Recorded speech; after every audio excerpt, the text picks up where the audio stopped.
नांदेडमध्ये दुर्दैवी घटना. नाल्यात बुडून 4 शाळकरी मुलांचा मृत्यू. नांदेड शहरातील देगलूर नाका परिसरात अत्यंत हृदयद्रावक घटना घडली आहे. नाल्याच्या पाण्यात बुडून 4 शाळकरी मुलांचा मृत्यू झाला आहे. आज दुपारी 12 वाजण्याच्या सुमारास ही दुर्घटना घडली. देगलूर नाका परिसरातील इस्लामपुरा भागातील ही मुलं शाळा सुटल्यानंतर घरी जात होती. दरम्यान हारूनबाग भागात एका मोठ्या खड्ड्यात पाणी साचलेले होते. पोहण्याच्या उद्देशाने मुलं त्या पाण्यात उतरली, मात्र पाणी अतिशय खोल असल्याने मुलांना त्याचा अंदाज आला नाही आणि त्यातच 4ही मुलांचा बुडून मृत्यू झाला. घटनास्थळी मुलांच्या चप्पल, बूट आणि शालेय गणवेश आढळून आले आहेत.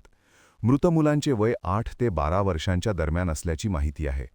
या परिसरात महापालिकेकडून खासगी कंत्राटदारामार्फत नाल्याचे काम सुरू असून बाजूलाच प्लॉटिंगही करण्यात आले आहे. संबंधित खड्डा नेमका कोणी आणि कशासाठी खोदला याबाबत अद्याप स्पष्ट माहिती मिळालेली नाही.